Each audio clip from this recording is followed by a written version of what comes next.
Part of the show is in for. Yeah. But we still have. I was like, I was figuring it out.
I will call the Cookeville City Council meeting for Thursday, what is the date? November 6th to order. May I have a roll call, please? Councilman Baji? Here. Councilman Walker? Here. Mayor Wheaton? Here. Vice Mayor Eldridge? Here. Councilman Gilbert? Here. I present. Thank you. At this time, I would like to ask those that wish to do so to stand for the invocation given tonight by Pastor Mark Davis, Vine Branch Community Church, followed by the Pledge of Allegiance. Good evening. Let's pray. Father, we just want to pause for a moment and recognize you are King, you're our Creator. And we're thankful and grateful, Father, that we get to live in a land where we can do this, where we can pray, we can do things, Father, democratically, make decisions, and realizing that you're the one who set it all up, that every good and perfect gift comes from above. Father, we thank you for this council. We thank you for our town. We pray your wisdom would fall on this place, and especially for our council members and our mayor and our vice mayor, and for all those that are working in our city who work hard every day to protect us and to serve us. We're thankful for them and thankful for you and thankful for this time that we get to be together in Jesus' name. Amen. Allegiance to the flag of the United States of America and to the republic for which it stands, one nation, under God, indivisible, with liberty and justice for all. Thank you, Pastor. Item 3, consider approval of agenda as presented. Are there any changes? Yes, Mayor, there'll be one change. We're gonna pull item 7B, which is ordinance 25-10-19. This will go back to the planning commission and the council will hear it at some point in the future. Thank you. Do I have a motion on the agenda as amended? So moved. Got a motion by Vice Mayor Eldridge, second by Councilman Bachi. Any discussion from the council? Okay, go ahead and vote on that.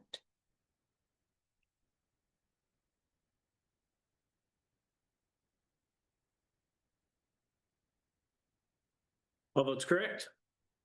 5 yes, motion carries. Thank you. 5A, consider approval of minutes of council meeting held on October 16th, 2025. Is there a motion? So moved. Motion made by Vice Mayor Eldridge, seconded by Councilman Gilbert. Any discussion from the public? Discussion from council? Okay, go ahead and vote on that.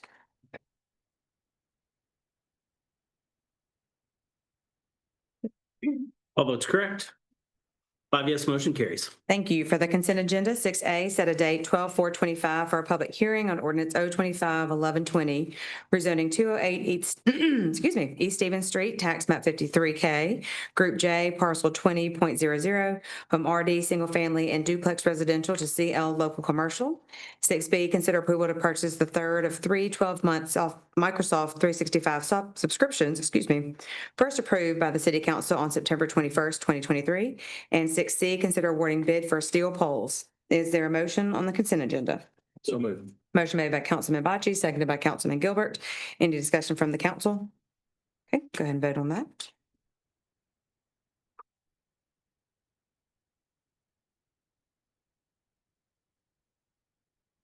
Gotta hit the right one. All votes correct. 5 yes, motion carries. Thank you. On to new business. 7A, hold a public hearing and consider on first reading ordinance 025-1018, amending the zoning code, section 221 CL, local commercial, and section 222 CG, general commercial, to permit subdividing commercial units on individual lots upon review by the planning commission. Mr. Ward. Thank you, Mayor and Council.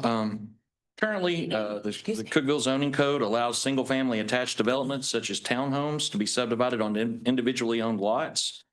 The Planning Division has received multiple requests from developers asking for similar flexibility in commercial developments. The Planning Division proposed an amendment to sections 221 and sections 222 of the zoning code. This amendment would add new provisions, sections 221.3B and sections 222.3B, to allow for attached commercial units and commercial cluster developments to be approved as a use permitted upon review, subject to specific standards. Some of these standards include any proposed attached or cluster commercial development would require site plan and subdivision plat approval by the Planning Commission, meeting the requirements of the Cookeville subdivision regulations. Access to individual parcels would come from internal streets or shared parking areas, unless otherwise approved by the Planning Commission. These developments would follow the same design and access standards used for the planned commercial development districts.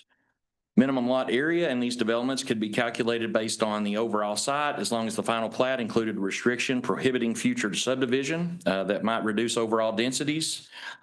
The Planning Commission may also approve reduced lot widths and front setback reductions from internal streets within a development to allow for better site design and layout. All developments must comply with architectural design requirements included in the zoning code and the general sign regulations also in the zoning code. Any proposal that included any type of residential component or a conversion to a residential component would be required to submit a site plan to receive Planning Commission approval before proceeding. This amendment would apply to the CG General Commercial and CL Local Commercial zoning districts. It would allow for individual ownership of commercial units within larger developments, creating greater flexibility and more diverse ownership opportunities for small businesses and investors. Our review of this, we felt like the change supported Cookeville's continued growth by encouraging modern and adaptable commercial development patterns while maintaining appropriate oversight through the Planning Commission. At Monday's work session, some council expressed concern with commercial ownership agreements within these. The standards adopted, the standards proposed would require the the developments to meet the standards of the Cookville subdivision regulations. In our subdivision regulations, we require maintenance agreements submitted for any development with private street components. So that's where we get what would be similar to an HOA for a commercial development. But Monday at our work session Monday, the city attorney present, Mr. Danny Rader, had posed some questions about parking requirements, specifically about handicap parking requirements. So at this time, I recommend we refer this back to the planning commission so that those concerns could be addressed about handicap parking. Happy to answer any questions from the council. I felt like since we had already advertised for public hearing, though, that we would at least move forward with what was recommended by the planning commission. So happy to answer any questions from the council on this. Thank you. Is there a motion? Come on. Oh, you got a question? Okay. Well, we're going to open it for public, we are going to do the public hearing still, and then we can have discussion at the public hearing. Is that what you? Sure. Okay, but we need a motion and a second to open it up. I got a motion. Mm-hmm. Give me a second. Second. Okay. Second, then we're making a motion to take it back to planning. That's my recommendation. Obviously, it's up to the council. We're going to open it for the public hearing. We're going to do the public hearing since Gotcha. yeah, since we've already scheduled it. Right. I think that was our agreement. We're going to go ahead and do the public hearing. Yeah. Okay. Yeah, sweet. So we got a motion and a second to open up the public hearing. Okay. So at this time, we will have the public hearing. So is there anyone who would like to speak on this agenda item? Okay, seeing none, we will close the public hearing. Now discussion. I still have some concerns with this. I think the handicap parking was one of them. And just the idea of not necessarily how it would apply to new construction. I could see the viability of this, certainly for areas that were designed for it. But the viability of like many of our old shopping centers and strip malls that are in Cookville, them having multiple owners within those developments make it harder, I feel like, over time. I mean, in some instances, it might make it easier, but when you look at improvements to these centers, improvements to those things, you know, you're having to get multiple owners in line, both financially and agree to get something improved. And I think that's a higher burden than for someone to decide to sell it or, you know, improve it themselves if they, or sell it if they can't. And I think that's my biggest concern. I think handicap parking alone illustrates that. You know, one use might be a restaurant, which needs a lot of parking. The next use might be something else that doesn't need a lot of parking. Well, use over time and developments changes. And so how these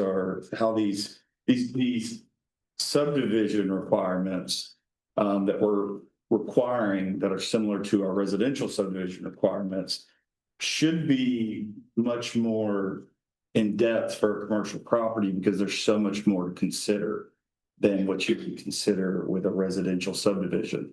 There's more challenges like use. With a residential subdivision, there's only one use and you know, lot size doesn't change over time.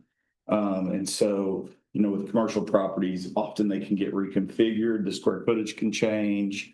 You know, you might end up with more than one use in one parcel. And so I think that just, it's very complicated. I, for one, would like to study it a little further, but I would move to, I mean, if we want to focus on the handicap parking, but I think I have some other concerns as well, but I would move to, I would like to make a motion to amend the motion on the table to move this back to the planning commission for further study.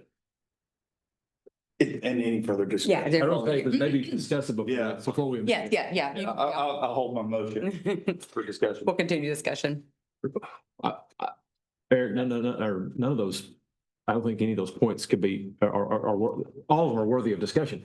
I suspect the ordinance, though, speaks to most of those. And if you bring a site plan, my inclination is to try and make something work here. I think the spirit of this is helpful for commercial development. I think getting ownership and another opportunity of versatility for owners to take, you know, whether it be just something short of right of ownership or whatever reason, like you said, some small business being able to start up and have ownership. I think that's a good thing we should try and enable. But doesn't the ordinance speak to, you know, or just the planning commission process of the site plan? Even if it's an existing facility, they have to submit a site plan. Right. They have to meet those things. And if they don't qualify. And so it kind of solves itself through the ordinance, does it not? And we had quite a few discussions about this. It didn't come out of the planning commission the first month it was presented. You know, we talked about old existing centers. I mean, there's a higher threshold they would have to meet, right? I mean, you have to have 1 hour firewall separations, you know, 2 1-hour firewalls to do any subdividing with the air gap. The property lines run through the air gaps. And to speak to parking, I mean, we have buildings that want to change uses a lot of times, but whether or not they can meet the requirements to change uses is what, you know, either permits that change to happen or doesn't happen. Yes, yeah, I mean, so, and we require, you know, a change of use to demonstrate that they meet the requirements of the code, whether that's parking or, you know, any of the other factors that might be, you know, some occupancies require sprinklers, some do not, right? I mean, you've either got to meet that or you do not. I mean, there's square footage requirements are different thresholds. Like, you know, if you're woodworking, things like that, you have a much smaller square footage requirement to sprinkle a structure versus, you know, other type of commercial uses. So I tend to agree with Eric, but I think the ordinance already speaks to all that. And I think too, if I understand you correctly, it's just more of a burden and a challenge, a heavier lift to get all the other property owners. Let's say you have to come up with some kind of plan and you want to change use. Now you've got a higher burden to meet to get the other property owners to agree. these commercial ownership agreements, you know, like a commercial HOA are pretty complex agreements, right? I mean, they really are. And that, you know, that's something that lots of different centers have in place that share parking areas and have common elements within those, whether it's the driveways, the access, you know, your parking areas. But I do think Councilman Walker has a point with how this could get complicated for whomever is proposing to do this, right? It has to be a property owner that's willing to bring this forward and present a plan for consideration. But if they to be solve approved. if they solve those complexities, we shouldn't, I don't think we should get in the way of that, coupled with the ordinance that already regulates everything. Subdivisions that have really bad OHOAs don't do well over time. No. And so you don't want that happening because of the complexities on some of these commercial properties. We don't want to see commercial properties remain at their lowest use because they can't overcome the complexities that this would require, that somebody figured out now to get it sold. But 20 years from now all these owners have changed hands. People have not knowingly entered into these complex transactions that are just because they felt like it was the right thing to do for their business. But 10 years down the road, they go to sell it and they can't get the same use or they can't get the same thing. I think the public also has an interest. I mean, when we go to widen roadways, are we going to be dealing with one property owner or are we going to be dealing with 12 when we come across one of these? I mean, if the city enacts with commercial property over time, I mean, how would this affect something like Fifth Street if several of these? I mean, is that many more property owners that we've got to negotiate with each one? If one doesn't like it, the other 5 within the property who did approve it, you know, how does that work out? Because they share. We see that with LLCs a lot now, right? I mean, you have multiple owners in LLCs a lot of times that own a property and it's, you know, somebody's got to be able to negotiate on behalf of that LLC. Somebody's empowered to do that negotiation or sign off on an acquisition or something like you're talking Yeah, about. well, I mean, would this work the same way? Would this work to give one person power to negotiate for the other property owners within that? The agreement would speak to that presumably, and if not, you'd have multiple agreements and yes, there'd be more work and I'm in favor of less work for anyone, including the city, but we can't necessarily mandate that. Just on the chances we may have to ask a few more people something. I don't know that that's a point of consideration that we should be dwelling on. I agree. We don't, but I do feel like there's more questions than answers right now. Certainly from our seat, we want to make sure that our legal staff's comfortable with what's being proposed. So that's a first step to moving forward. For our recommendation, we got to make sure that, Yeah. Spirit is to allow More property business owners, yes, and yeah. business owner People I just don't think it's quite clean enough to move through. And that's just me, because you just brought some stuff that I do have questions about as well, so I would like to have a little more legal look at it. And so that would require going back to the planning commission. And I would just if ask, there's yeah, not- look- if there's not any significant changes, we can keep it the way it is, correct? Am I understanding? I don't, This is the first the reading? changes aren't substantive. I would defer, but Well, so Mr. Rader and I discussed this today. The issue is the plan from the work session was, I think you mentioned the HOA would be the person to deal with. And do you have an HOA in the ordinances that it's written now? And there was some conversation with John about including the HOA. The question is, can you amend it to include the HOA right now? If someone wanted to do that, or would it have to go back to the planning commission? The opinion was that if you're going to include HOA in this ordinance, that it needs to go back to the planning commission, have them vote on it, then we And then come- present it that way. Okay. That's what Mr. Rader came up with today. And I think it's healthy to, have one more bite at the apple, I think. And we'll have it, I mean, yeah. Yeah, but just to quantify things, so it doesn't go back, as a nebulous kickback to planning commission. Hey, what are the things we want to solve for? Let's get some handicap. can determine that, yeah. clarification. The points, I think Eric's points are a list of details, but for me, that's, hey, does the ordinance already speak to those or does it not? And then the HOA element, that way it's quantifiable of what we're asking the planning commission to do.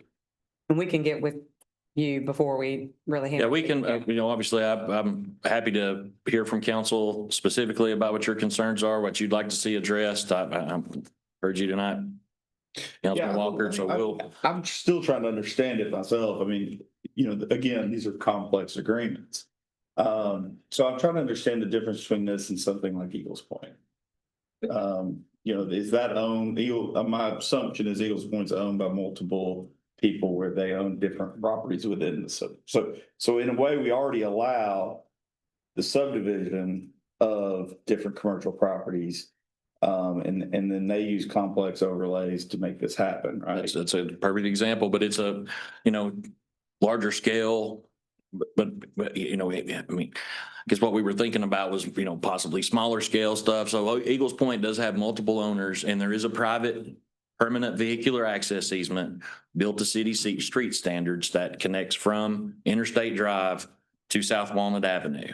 And that is the street frontage for the Academy location, for the PetSmart location. Those two, they don't have public street frontage, which is what the subdivision regulations require, or a street built to city street standards. And one of the deterrents to that are right-of-way widths, right? I mean, nobody, if you're going to do the 50-foot right-of-way, and build a public street, that's really the difference in helping with flexibility to allow it similar like a townhouse development. But John, those aren't under individual ownership, each individual business. You've got multiple parcels that are separated, but like where you've got Five Guys, the ice cream place. No, those aren't. Those aren't. No, it's. Those are all on one track. Yeah, it's like 5 One tracks. owner. Yeah. It's not really a condominium type development that's not a good example of a condominium type development. But over there What you're talking about doing is letting each of those individual units have separate ownership. Yes. That's just a subdivision, like Eagles Point is, but each of those It has businesses would have separate ownership of their business. That's the condominium development. Yes. That's just a subdivision, what you're talking about, Eric, and that is split up and it does have easements, which it met all code. So this is a whole different thing than that. But it has, there are individual parcels within that, but no, it doesn't divide up each individual commercial unit into a separate ownership. That's correct. So how does this differ than the downtown buildings where they are all connected? They all have public street frontage, They all have public street frontage. essentially. So this really comes down to parking and how it gets shared. Is that kind of what I'm understanding? Solve for use, Access for and use. parking Yeah. and use. And use. Well, there'll be utilities in it too, but how's that divided? Yeah, I do have a question about that, but so if the utilities, are they getting run to the individual? But still, it has to be addressed. Yes. To the In townhomes, it's been done in separate ways, right? I mean, a lot of our townhomes early in townhome development here had all, they were master metered and had individual, it was privately held utilities. We pivoted from that and, we have public utility lines like water that runs through there. The sewer's private beyond, internal to the development. So, water is mostly public. Obviously, the electric is, not privately owned, but water and sewer. But all that's manageable through the site plan process. I mean, they'll come up with the department will come up with their preferred scheme of management, whether it be easements or it's private dividing line starts here or there. They work through that. Well, sure, but I'm just trying to understand, so like, if we bring water into commercial buildings to the lot, then we're gonna be responsible for the water line going under the commercial parking lot.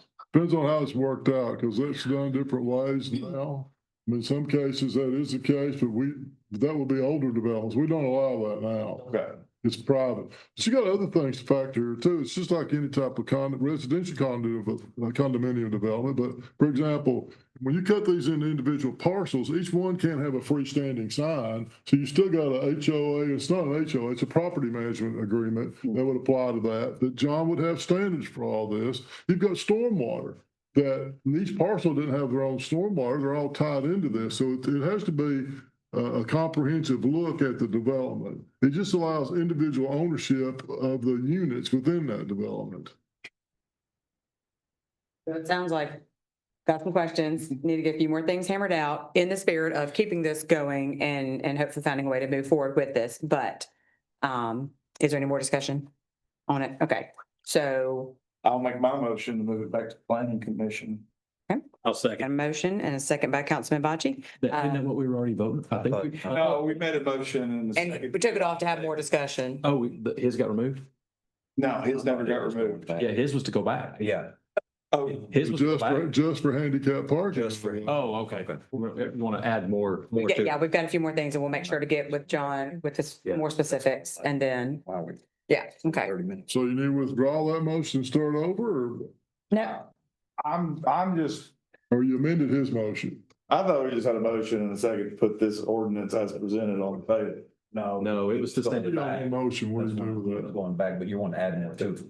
Okay. just- We Rescind all of our motions. You want to amend it. Why don't we just rescind all Rescind the all the motion. motions and start? clear table. Reset. Anyone would like to make a motion on what they would like to do with this? Go ahead, Need a Eric. motion to rescind? I'll make a motion to send it back to planning commission to review the discussion points we've had. Further We need to vote to rescind all the motions. Yes. Somebody make a motion to rescind all the I'll motions. make a motion to rescind all the motions. Second. Got a motion and a second, so let's take a vote on that to rescind the motions. Add that in. Can he motion to rescind his own motion? Sure. Especially when it's getting ready to be unanimous. The rules are pretty clear. You can have a duo. Okay, All right. you're having a do-over. Got to vote on the do-over though, so you got to push your buttons. Right. Okay. 5 yes, motion carries to rescind all the motions. Now I need a motion to send it back to planning commission if anyone wants to make that. I'll make a motion, send it back to planning commission for further review. Okay, got a motion Second. and a second by Councilman Walker. Any more discussion on that? Okay, we'll vote to send it back to planning commission. Okay.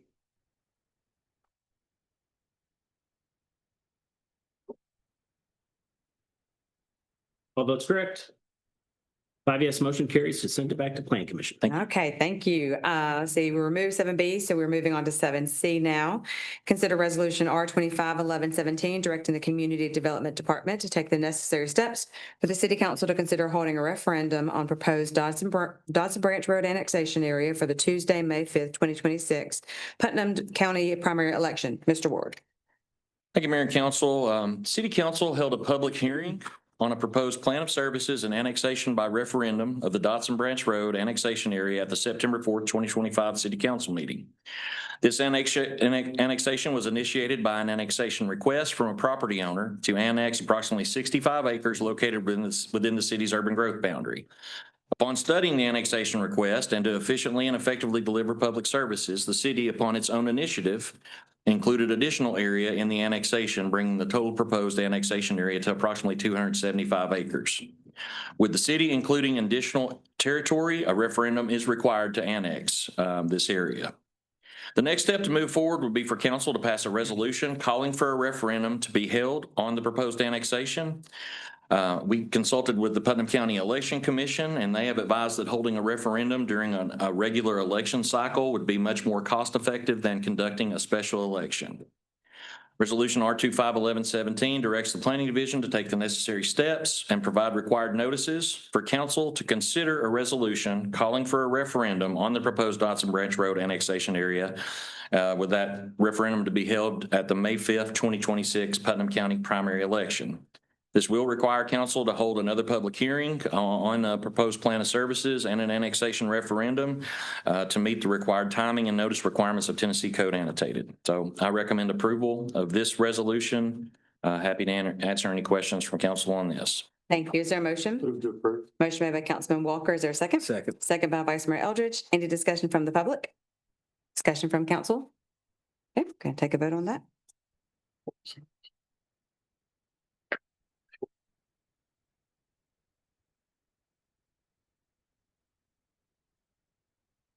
All votes correct. 5 yes, motion carries. Thank you. Thank you. 7D, consider on first reading ordinance O251121, amending the municipal code of the city of Cookeville, Tennessee, Title 5, Chapter 7, Hotel Motel Tax. Mr. Coons. Thank you, council. Hotels within the city limits collect 3% occupancy tax for each room rented throughout the month, and a return in the payment, the tax due is required to be remitted to the city by the 20th of the following month. The occupancy tax collected by each hotel should be set aside and not used for any other purpose, so that when the return and payment are due, the hotel has the funds to make the payment. If the return and payment are remitted on time, the hotel receives a 2% deduction of the tax due as a handling fee. If the return and payment are not remitted on time, the hotel does not receive the 2% deduction, and interest and penalty of 1% each are assessed on the total tax due for each month the return and payment are delinquent. Penalty and interest are meant for oversight such as postmark or filing errors, and not as a tool to justify the refusal to pay collected occupancy tax that is due. The majority of our hotels file and pay their occupancy tax on time. Many of the delinquent returns that we receive are just due to oversight such as postmark or filing errors. And when we reach out to the hotels to inquire about their delinquent return, they respond to paying in a timely manner before the next return is due. A few hotels, especially within the last couple of years, have made it a practice not to pay their occupancy tax returns on time or have paid with bad checks. The amendments included in ordinance O251121 have been reviewed by our attorneys and will amend the municipal code to update language due to changes in TCA, clarify existing language in the municipal code, and add needed tools to collect delinquent occupancy tax and hold hotels accountable. Highlights of the amendments include 5-703. This will make it unlawful to operate a hotel if their occupancy tax is delinquent 30 days or more. After discussion at Monday's work session, we added the 30 days or more to that item. 5-7062 changes the way deductions for stays of 30 continuous days or more are handled due to a recent change in TCA. 5-7101 clarifies how interest is calculated. 5-7103 adds the possibility of auditing all the hotels owned by someone if they become delinquent at any single hotel, and the hotel owner would be liable for all the audit costs. 5-7104 makes a hotel owner liable for the city's cost of collection if the city files suit in court to collect delinquent occupancy tax. Finally, 5-714 will require all hotels to maintain a registered agent in office in Tennessee where legal notice can be served. To allow sufficient time to communicate these changes to our hotels, the effective date of these changes will become effective February the 1st of 2026. I recommend approval on first reading of ordinance O251121, and I'm happy to answer any questions you might have. Thank you. Is there a motion? I'll move. Motion made by Councilman Bocci. Is there a second? Second. Second by Vice Mayor Eldridge. Any discussion from the public on this? Discussion from council? I'd just like to say, I think that it's important to have these rules. When these hotels and motels collect tax off people staying, they are paying that tax, the city of Cookeville, and the hotel's collecting it. So for them not to pay that on to the city of Cookeville is akin to theft. And I think that that is not okay. And I certainly think we need to have these rules in place and actions in place to make sure that these things are happening as they should. And I do know that most of our hotels, all of them, except for maybe one, do pay their taxes on time and correctly. So I appreciate your work on this, Darren.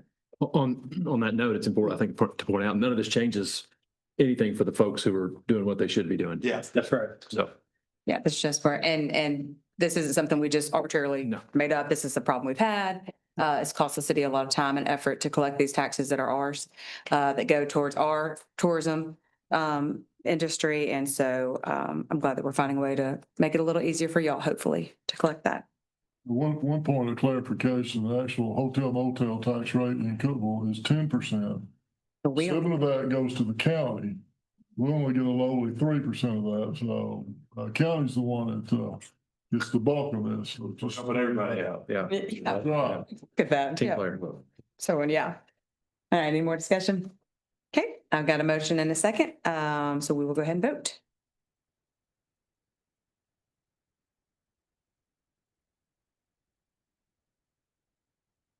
All votes correct? 5 yes, motion carries. Thank you. 7E, consider authorizing the city manager to execute a contract for ERP software for financial record keeping, purchasing, payroll, timekeeping, human resource capital management, and cashiering. Ms. Seitzman. Good evening, Mayor and Council. As you know, we have been evaluating options to upgrade our citywide ERP software. Since 1997, we have used local government corporation systems, which are now outdated and inefficient for our current operational needs. The proposed ERP solution will centralize purchasing and timekeeping and provide, integrated functionality between modules to streamline processes and significantly reduce our reliance on our current paper-based systems. With the assistance of Soft Resources, our software consulting partner, we have conducted a formal RFP process, hosted demonstrations with the top 3 vendors, and after a careful evaluation, I'm recommending that we enter into a contract with Univeris, utilizing SAP by design for the ERP platform and PDS for payroll and HCM, or human capital management. The 10-year estimated cost of this solution is $2,430,785, which includes a one-time implementation cost in the first year, as you can see the schedule. Pricing is based on the number of users for both financial and payroll modules and may vary slightly over time. Through negotiations, we have secured a 3.5% annual increase cap, which is favorable compared to typical industry rates. The implementation schedule is projected to take approximately 13 months from initiation to go live through completion, and could extend up to 18 months depending on project needs and scheduling constraints. I'm happy to answer any questions regarding this recommendation, but respectfully request your approval to enter into an agreement with Univeris for the implementation of this ERP software. Thank you. Is there a motion? So moved. Motion made by Councilman Bachi. Is there a second? Second. Second by Vice Mayor Eldridge. Any discussion from the public on this? Discussion from council? I'd like to say thank you for your hard work. I know this has been an arduous process, and these aren't decisions that you made decisions, but you had experts guiding you through this and all that. So We appreciate your support, that you guys are supportive of us spending this kind of money on software. The city manager is willing to do this, and that Brenda even started this whole process. I think the hours that you will save by going through getting an automated system will pay for itself. I think so too. Holly, I appreciate you recognizing Jenny about this, and she has put a lot of hours in, but the party's just getting started. It is. You're right. Getting this implemented. Yes. So Jenny and several other of our staff will be spending a lot of time with this. But this contract includes help from, Yeah, well, the next item will address that. yes, Yes. so, yeah, good job, a lot of work. Any other discussion? All right, we'll go ahead and take a vote. If James and Chad are done chit-chatting? Okay, I'll take a vote, yeah. Relay. All votes correct? 5 yes, motion carries. Thank you. Moving on to 7F, consider authorizing the city manager to enter into a professional service contract for Phase 3, Enterprise Resource Planning Consulting. Ms. Niswander. So on the same agenda item, like from before, this SOP Resources has been an invaluable partner in our search for a new ERP system. Phase 1, they provided critical support with system evaluations and needs assessments. In Phase 2, they guided the city through the request for proposal process, coordinated demonstrations of the products, assisted in vendor evaluations, and supported contract negotiations. During Phase 3, SOP Resources will assist us with the implementation of Univeris ERP and the permitting and licensing software that has yet to be determined. And this implementation phase is expected to take place over the next 13 to 18 months and is a budgeted item. I respectfully request approval for the city manager to proceed with this phase and a not to exceed amount of $227,700. I'm happy to answer any questions. Thank you. Is there a motion? Move to approve. Motion made by Councilman Walker, seconded by Vice Mayor Eldridge. Any discussion from the public? Discussion from council? All vote.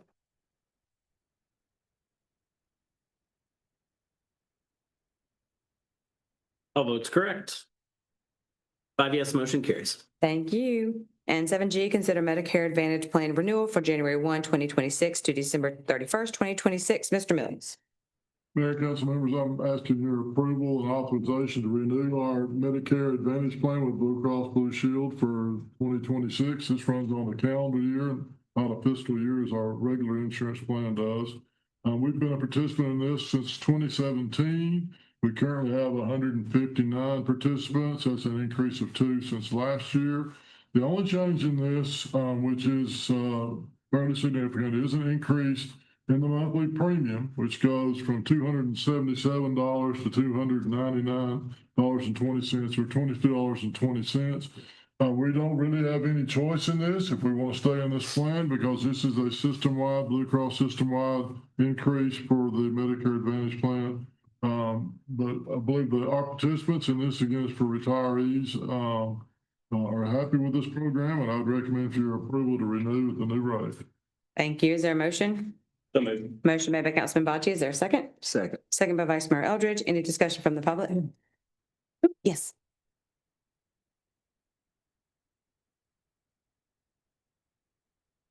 Trenton Stroh, City of Cookville. I was going to speak during the public comment, but this seems to be the perfect time for this item right here. Thank you for, I actually wanted to commend the council for reviewing the renewal tonight for the city's Medicare Advantage plan for your retirees. And it just might seem like another agenda item that you have tonight, but many people in our community, it does provide peace of mind. One of my mentors who's retired from the city's electric department after decades of service depends on this plan. Like many retirees, he's on a fixed income. Having coverage that helps costs lower and helps with prescriptions and doctor's visits makes a real difference in the quality of his life. That's what this renewal is really about. It's making sure the people who built this city can still afford to take care of their health after years of taking care of all of us. The city also provides health care for employees under 65, I'm sure as well, just like most employers do. And the county does the same for teachers, school staff, and other public workers as well. In both cases, the local government helps cover part of the cost so workers and retirees can help access affordable care, hence cost sharing. That's what a subsidy really means. It's an investment in people, not politics. Now imagine if this plan wasn't renewed and every retiree in Cookville showed up here at City Hall frustrated and angry because they're seeing their premiums double or triple overnight. That'd be a real mess. The outrage would be justified though, because these are people who earn the right to stability after a lifetime of work. They shouldn't have to choose between groceries and medication. What's happening here connects to the larger national conversation about whether to keep federal help in place for families who buy coverage through the marketplace. Like a worker who probably works at 7 Senses, actually I know works at 7 Senses for $9 an hour. It's the same kind of using shared resources to make affordable health care for people who otherwise might struggle to pay for it. When the city renews this plan, it's actually doing what good employers do. It's making healthcare more affordable for those who've dedicated their careers to public service. And that's not political, that's responsible, and that's what good government looks like. So I thank you for continuing to invest in the health and well-being of those who've invested so much in this community and for setting an example that affordable, dependable healthcare is worth protecting. So thank you for giving a subsidy for the City of Cookville employees and retirees tonight. Thank you. Thank you. Anyone else who'd like to speak to this item? Okay, seeing none. Any discussion from council? Okay, go ahead and vote.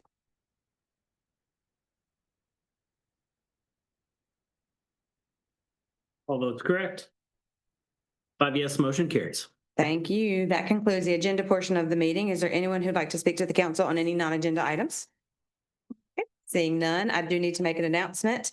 We have a meeting scheduled for January 1st of 2026. I will not be up till midnight the night before. I'll probably be asleep by 10 o'clock. But we are going to go ahead and cancel that meeting on the 1st. If anything does come up, we need to have some type of special session. We'll let everybody know. So January 1st, 2026 meeting will be canceled. Also, we've got Veterans Day ceremony, the high school one. Correct? Yeah. Oh, no, this one's tech. We have a lot of Veterans Day stuff. I know the Veterans Day parade is Saturday, 8 o'clock, starting at 10:30 in the courthouse. This is the Tech Veterans Day ceremony is on Monday, the 10th, and I think the high schools is on the 11th, but don't quote me on that. I'll quote you on that. 11th? Okay. Yeah, so lots of Veterans Day celebrations going on, and rightfully so. So if you can participate or join any of those, please do. And we will adjourn the meeting.